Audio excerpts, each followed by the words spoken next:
को दिया है कंचन में, सोने में।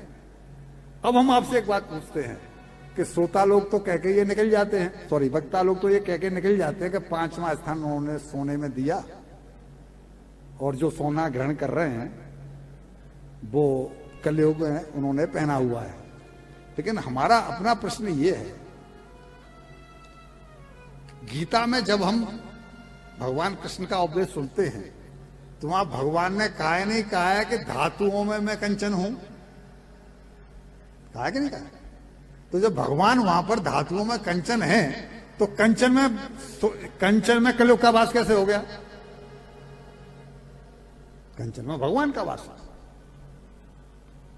तो फिर क्या कहना चाहते हैं? बोला वो धन जो पाप के द्वारा आया हो, जो अनीति के द्वारा आया हो, जो बेईमानी के द्वारा आया हो, जो रिश्वत के द्वारा आया हो, वो धन उसमें कलयुग का वास है।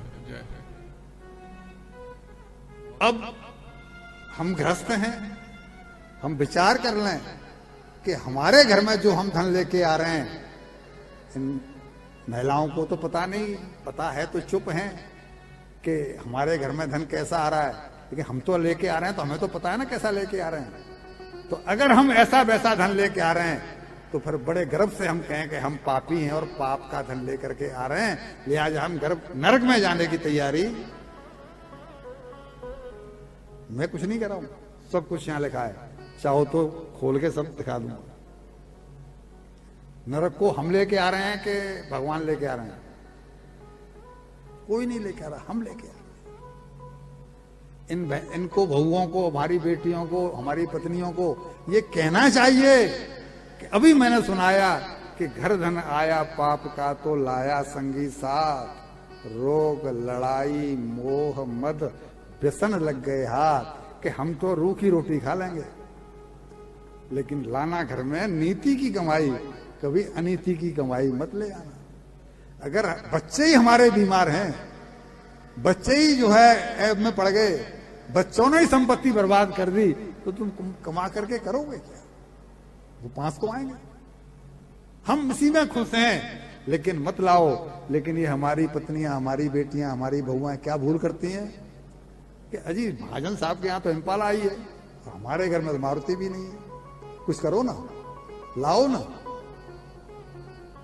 अब पतियों को इंसिस्ट करती हैं कि कुछ करो, और वो कुछ क्या है? कुछ गलत काम करना है, जबकि इनको ही सबसे ज्यादा भोगना पड़ता है। बेटी बिगड़ गई, बेटा बिगड़ गया, कोई और रोग लग गया, तो किसको सबसे ज्यादा सेवा करनी पड़ती है? किसको सबसे ज्यादा कष्ट होता है? ये बातें ध्यान में रखने की इसलिए हैं कि आपके आगे धर्म शब्द लगा हुआ है। ऐसा कहीं धर्मपति सुना है? धर्मपत्नी शब्द तो आता है, धर्मपति भी सुना है?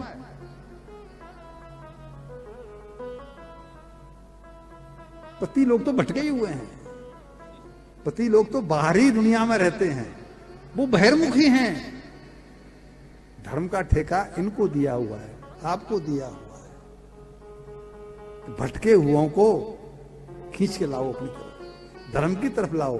अच्छा, कोई धर्म का काम करते हैं, कहीं कथा हो रही हो, भागवत हो रही हो, तो पति लोग पत्नियों से पूछते नहीं, पूछते यहां पर क्या करना है, यहां पर क्या क्या चाहिए, यहां पर कितने का सगुन होता है, यहां पर कितनी चौकी लगानी है, यहां पर क्या क्या सामग्री लानी है, ये सब आप बताते हैं।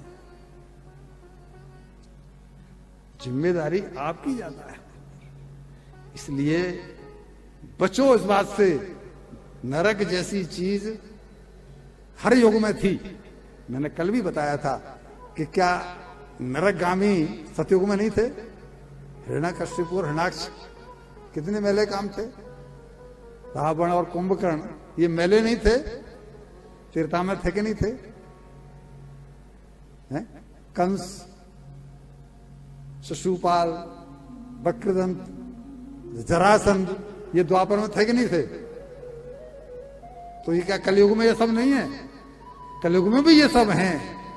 कलयुग से बचने के लिए हमें जो करना चाहिए वो कर लें। हम आपसे एक मोटी बात कहते हैं शॉर्ट में, कि कहीं जंगल में हम जा रहे हैं और वहां कांटे बिखरे पड़े हैं, तो जरूरत क्या है, हम उस जंगल को चमड़े के परत से मढ़ सकते हैं। तो क्या करना चाहिए हमें कि हमको केवल जूते पहन लेने चाहिए। हम अगर चमड़े के जूते पहन लें, वो कांटा क्या करेंगे?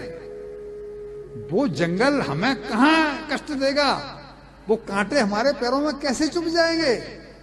तो यहां भी तो वही करना है। कलयुग से बचने के लिए उपाय है ना। ये क्या कह रहा है, ये क्या है? धर्म पर चले, अनीति की कमाई नीला में, तो कलयुग हमारा क्या बिगाड़ लेगा? अनीति की कमाई आती है तो फिर क्लब में जाने की इच्छा होती है, फिर राउंड टेबल पर बैठने की इच्छा होती है, फिर ये होती है, फिर वो होती है, फिर होती है और अंत में कलयुग से बचना तो हमारे हाथ में है।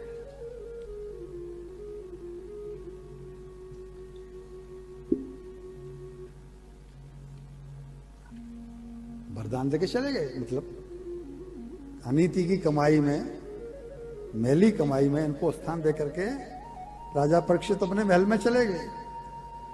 अब कलयुग इस ताक में रहा, फिर ध्यान खींच रहा हूं, कलयुग इस ताक में रहा था कि महाराज से कोई भूल हो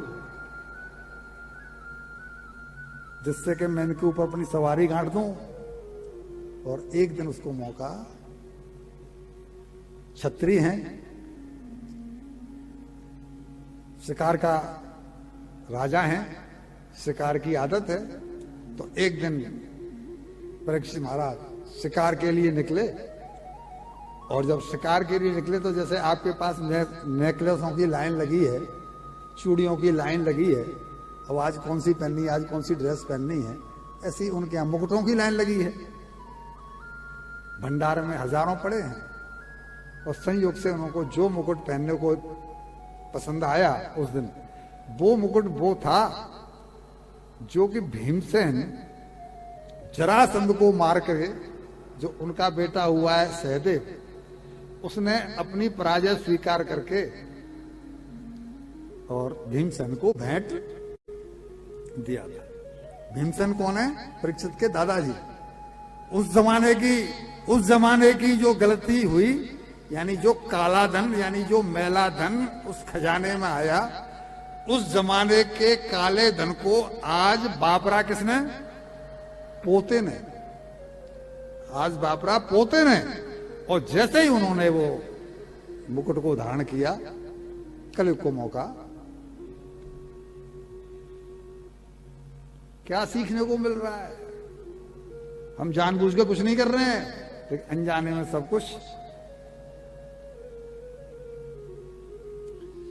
क्लियर लिखा है शास्त्र में कि भगवान जब किसी को कष्ट देते हैं तो ग्वाले की तरह से, चरवाए की तरह से उसके पीछे लठ लिए नहीं फिरते हैं, तब उसकी बुद्धि को बिगाड़ देते।